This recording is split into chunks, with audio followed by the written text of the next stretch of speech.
Hello दोस्तों, आपका स्वागत है स्टडी मैथ 5G में। दोस्तों, इस वीडियो में आज हम बात करने वाले हैं क्लास 10th का। किसका? तो क्लास 10th का MVVI क्वेश्चन जो कि 2024 में पूछेगा। ठीक है। सब्जेक्ट आज हम हिंदी पढ़ाएंगे। ठीक है। गोधूली भाग्य तो गद्य खंड। ठीक है।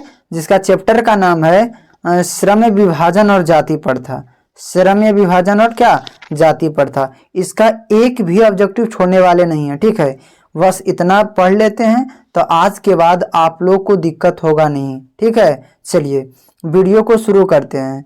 सबसे पहले देखेंगे, पहला नंबर सवाल का रहा है बुद्धिजीवी एवं कम्युनिज्म किसकी रचना है? ये जो रचना है भीमराव अंबेडकर की है। किसकी रचना है? तो भीमराव अंबेडकर की है। ठीक है। अगला सवाल है हु आर सुदर्जान किनकी रचना है?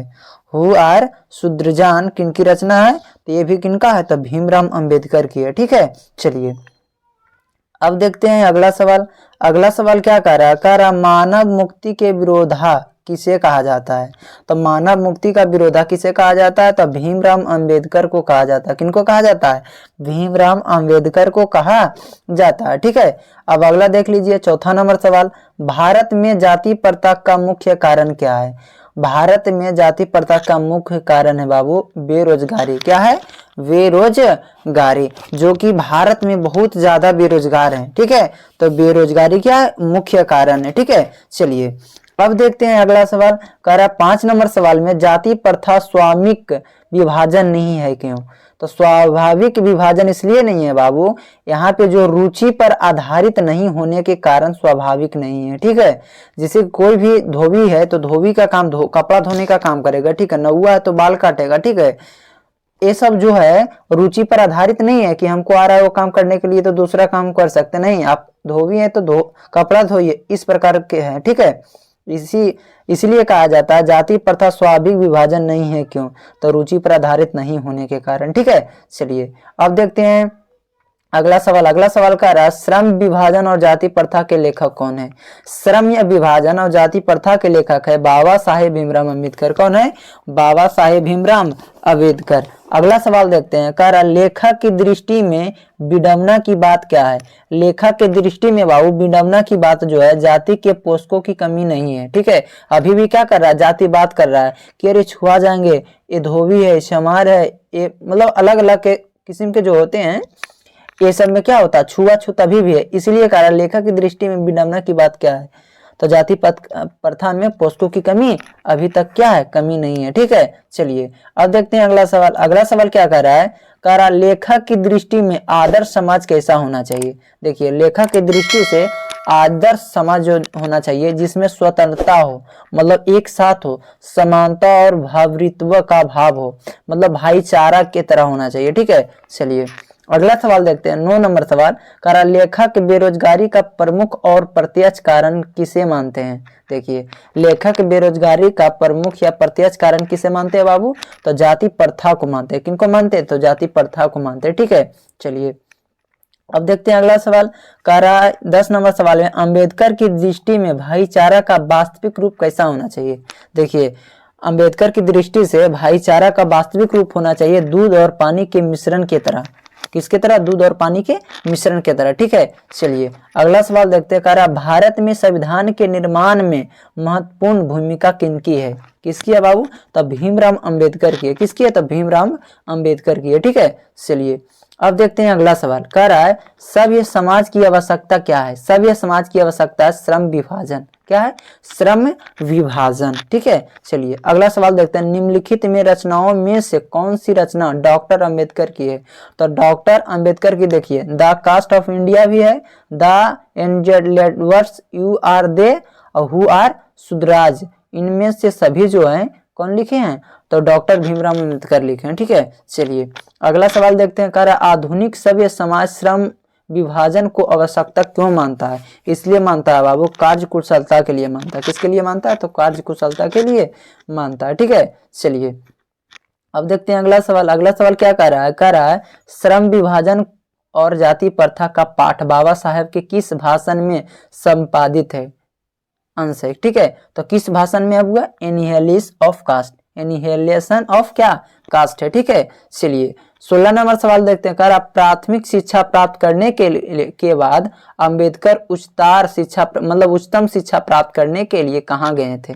देखिए प्राथमिक शिक्षा तो कर लिए थे अगल बगल गांव में किए थे, ठीक है, मगर उच्च शिक्षा प्राप्त करने के लिए न्यूयॉर्क गए थे। कहाँ गए थे बाबू, न्यूयॉर्क गए थे। ठीक है, चलिए अब देखते हैं अगला सवाल। अगला सवाल कह रहा है 17 नंबर सवाल में अंबेडकर की चिंतन का रचनात्मक के लिए प्रेरक व्यक्ति कौन थे। तो कौन थे बाबू, देखिए बुद्ध भी थे, कबीर भी थे, ज्योतिबा फुले थे। तो इनमें से सभी जो थे चिंतक थे। ठीक है, किनका, तो अंबेडकर की। ठीक है, 18 नंबर सवाल में कह रहा है जाति प्रांतीय तोड़ना मंडल भाषण लाहौर में कब हुआ था। जाति प्रांतीय तोड़ना मंडल भाषण लाहौर में कब हुआ था। कब हुआ था बाबू, तो 1936 ईस्वी में हुआ था। कब हुआ था, 1936 ईस्वी में हुआ था। ठीक है, अगला सवाल है 19 नंबर सवाल, श्रम विभाजन और जाति प्रथा क्या है। श्रम विभाजन और जाति प्रथा एक प्रकार का क्या, निबंध है। क्या है, निबंध है। ठीक है, चलिए अब देखते हैं 20 नंबर सवाल। 20 नंबर सवाल में कह रहा है बाबू अंबेडकर के भाषण एनिहिलेशन ऑफ कास्ट को किसने हिंदी में रूपांतरण किया था। देखिए इसका जो VVI है जो कि 2024 में एक क्वेश्चन को पूछेगा। ठीक है, गांठ बांध के अब दिमाग में रख लीजिए कि ललई सिंह यादव हिंदी में रूपांतरण किए थे। ठीक है, चलिए अगला सवाल 21 नंबर में क्या क्या पूछ रहा है, कह रहा है अंबेडकर का जन्म किस परिवार में हुआ था। देखिए अंबेडकर का जो जन्म हुआ था किस परिवार में हुआ था, तो देखिए ये जो हुए थे दलित परिवार में हुए थे। कौन सा परिवार में हुए थे, दलित परिवार में हुए थे। ठीक है, चलिए अगला देखते हैं। कह रहा लेखक को इस युग में कहां पर विडंबना दिखाई दिया था। कहां पे विडंबना दिखाई दिया था, देखिए जातिवाद में विडंबना दिखाई दिए थे। किनको, तो जो जिन्हों उनके लेखक हैं। ठीक है, चलिए अगला सवाल देखते हैं। कह रहा है डॉक्टर अंबेडकर के माता का नाम क्या था। तो डॉक्टर अंबेडकर के माता का क्या नाम था बाबू, तो ध्यान पूर्वक पढ़िए, भीमा बाई थी। कौन थी, भीमा बाई थे। ठीक है, देखिए 24 नंबर सवाल में डॉक्टर अंबेडकर ने PhD की उपाधि कब धारण किया था। तो PhD की उपाधि कब धारण किया था, 1916 ईस्वी में PhD का उपाधि धारण किए थे। ठीक है, चलिए अब देखते हैं 25 नंबर सवाल का रहा the castes in India their mechanism किनकी रचना है। तो किनकी रचना है, ध्यान पूर्वक देखिए किनकी रचना है बाबू, तो भीमराव अंबेडकर की। किनकी रचना है, तो भीमराव अंबेडकर की। ठीक है, चलिए अब देखते हैं 26 नंबर सवाल। 26 नंबर सवाल में कह रहा है आदर्श समाज एवं स्वतंत्रता समानता भावृत्व पर आधारित होगा किसने कहा था। तो ये जो कहे थे किसने कहा था बाबू, ये कहे थे भीमराव अंबेडकर कहे थे, ये बात बोले थे। ठीक है, चलिए अब देखते हैं अगला सवाल। अगला सवाल में कह रहा है जाति यहाँ डॉट डॉट डॉट पेशे का दोष पूर्व निर्धारित करती है। पेशे का जो पूर्व निर्धारित करती है कौन करता है, तो ये कौन करते हैं बाबू, प्रमुख जाति प्रथा करते हैं। कौन करते हैं, तो जाति प्रथा। जैसे कि आप चमार हैं तो ढोलक बजाइएगा। ये सब जो जाति प्रथा मतलब कि देखकर बता दीजिए कि ये जाति ये जाति है, ये जाति ये आदमी ये जाति है। ठीक है, इस प्रकार से। चलिए अब देखते हैं 28 नंबर सवाल। 28 नंबर सवाल में कह रहा है जाति प्रथा भारत में बेरोजगारी का एक कारण बनी हुई है। तो क्या चीज बनी हुई है बाबू, तो ये जो है देखिए प्रत्यक्ष कारण भी है प्रमुख कारण भी है, तो हो जाएगा A और B दोनों होगा। ठीक है, प्रत्यक्ष भी है प्रमुख भी कारण एक बनी हुई है। ठीक है, चलिए अब देखते हैं 29 नंबर सवाल। कह रहा मुख्य नायक क्या है। जो मुख्य नायक क्या है, तो मुख्य नायक बाबू पत्रिका है। क्या है, मुख्य नायक क्या है, तो पत्रिका है। पत्रिका जो है मुख्य नायक है। ठीक है, चलिए अगला देखते हैं 30 नंबर सवाल में। कह रहा डॉक्टर भीमराव अम्बेडकर की मृत्यु कब हुआ और कहाँ हुआ था। ये भी MVVI है जो कि 2024 में ऑब्जेक्ट में पूछेगा हर हालत में। ठीक है, इसको पूरा ध्यान पूर्वक पढ़िए। कह रहा डॉक्टर भीमराव अम्बेडकर की मृत्यु कब और कहाँ हुआ था। देखिए डॉक्टर भीमराव अम्बेडकर जी का जो मृत्यु हुए थे कहाँ पे हुए थे, ये हुए थे 1956 ईस्वी में दिल्ली में हुए थे। मृत्यु कहाँ हुए थे, 1956 में दिल्ली में हुए थे। ठीक है, चलिए अब देखते हैं 31 नंबर सवाल को। 31 नंबर सवाल को आप लोग ध्यान पूर्वक देखिए, ये भी MVVI हो सकता है। ठीक है, डॉक्टर भीमराव अम्बेडकर का जन्म कब हुआ था। डॉक्टर भीमराव अम्बेडकर का जन्म कब हुआ था, 14 अप्रैल 1891 ईस्वी में डॉक्टर भीमराव अम्बेडकर का जन्म हुआ था। ठीक है, चलिए अब देखते हैं 32 नंबर सवाल। 32 नंबर सवाल में कह रहा है डॉक्टर भीमराव अम्बेडकर का जन्म कहाँ हुआ था? तो देखिए महू मध्य प्रदेश में हुआ था। कहाँ हुआ था? महू मध्य प्रदेश में हुआ था। ठीक है, अब देखते हैं 33 नंबर सवाल। डॉक्टर अंबेडकर ने किस पत्रिका का संपादन किया था? देखिए कौन सा पत्रिका का संपादन किए थे? बहिष्कृत भारत। बहिष्कृत भारत जो पत्रिका थे इसके संपादित कौन किए थे? तो डॉक्टर भीमराव अम्बेडकर। ठीक है, चलिए अब देखते हैं 34 नंबर सवाल। 34 नंबर सवाल में लिखा हुआ है भारतीय संविधान का निर्माता किसे कहा जाता है? तो भारतीय संविधान का निर्माता भीमराव अम्बेडकर को कहा जाता है। किनको कहा जाता है? भीमराव अम्बेडकर को कहा जाता है। ठीक है, चलिए अब देखते हैं 35 नंबर सवाल।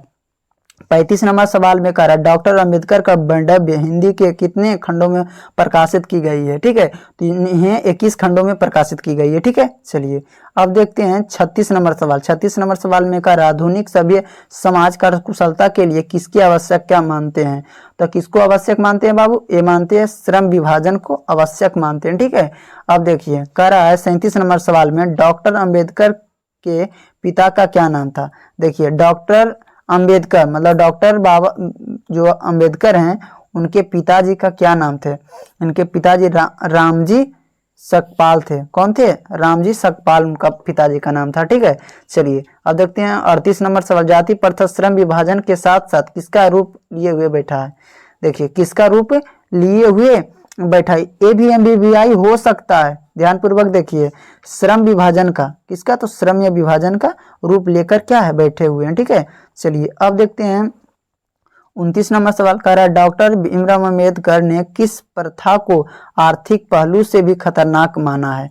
किस प्रथा को? तो जाति प्रथा को। किसको? तो जाति प्रथा को माने हैं। किनको माने? तो जाति प्रथा को। ठीक है, चलिए अब देखते हैं 40 नंबर सवाल में कह रहे किनके प्रोत्साहन पर बाबा साहेब उच्चतर शिक्षा हेतु न्यूयॉर्क गए थे? मतलब उच्च शिक्षा प्राप्त करने के लिए न्यूयॉर्क किनके प्रोत्साहन से गए थे? तो किनके प्रोत्साहन से गए थे बताइए जल्दी। बड़ौदा नरेश के प्रोत्साहन से गए थे। किसके? बड़ौदा नरेश के। ठीक है, चलिए 41 नंबर सवाल में देखते हैं। कह रहा आर्थिक पहलू से भी जाति प्रथा क्या है? लाभदायक है, अनुकूल है, हानिकारक है, इनमें से सभी है। तो बताइए आप लोग क्या है? तो ये हानिकारक है। क्या बाबू? हानिकारक है। ठीक है, चलिए अब देखते हैं 42 नंबर सवाल। 42 नंबर सवाल में क्या कर रहा है? कह रहा है सच्चे लोकतंत्र का पर्याय है। सच्चे लोकतंत्र का क्या है? पर्याय है। तो ये हो जाएगा भाईचारा। ठीक है, सच्चे लोकतंत्र का मतलब हुआ भाईचारा बनाए रखना। ठीक है, चलिए 43 नंबर सवाल में देखते हैं बाबा साहेब द्वारा रचित पुस्तक है। बाबा साहेब के द्वारा कौन सा, इनमें से कौन सा रचित पुस्तक है? तो ये कौन हो जाएगा बाबू? देखिए जेंसी कन डेवलपमेंट, ये भी है बुद्धिजीवी एवं ये भी है बुद्ध एवं हिज धम्मा, ये भी है। इनमें से सभी हो जाएंगे। क्या हो जाएंगे? इनमें से सभी हो जाएंगे। ठीक है, अब देखते हैं 44 नंबर सवाल। कर श्रम विभाजन और जाति प्रथा शीर्षक किनके द्वारा हिंदी में रूपांतरण किया गया था? देखिए अभी जस्ट बताया ललई सिंह यादव किए थे। कौन किए थे? ललई सिंह यादव किए थे। ठीक है, चलिए अगला सवाल देखिए। अगला सवाल क्या कह रहा है? कह रहा है आधुनिक मनु कहाँ गया है? आधुनिक मनु कहा गया है किनको? तो आधुनिक मनु किनको कहा गया था बाबू? ए अंबेडकर को, भीमराव अंबेडकर को कहा गया। ठीक है, चलिए 46 नंबर में विडंबना का अर्थ क्या होता है? विडंबना का जो अर्थ क्या होता है बाबू? आप लोग ध्यानपूर्वक देखिए उपयास होता है। क्या होता है? उपयास होता है। ठीक है, अब देखते हैं 47 नंबर सवाल में। 47 नंबर सवाल में कह रहा है भारत की राष्ट्रीय क्षमता एवं पूर्ण विकास किस अवस्था में संभव है? किस अवस्था में संभव है बाबू? तो समाजवादी व्यवस्था में, समाजवादी में संभव है। ठीक है, चलिए आप लोग को यह वीडियो पसंद आया होगा तो वीडियो को लाइक करें, दोस्तों के पास शेयर करें, और आप लोग इस चैनल पे नए हैं तो चैनल को सब्सक्राइब कर लें और बेल आइकन को ऑन करके इसलिए कर लें कि आपके पास नोटिफिकेशन जाता रहे। Thank you for watching.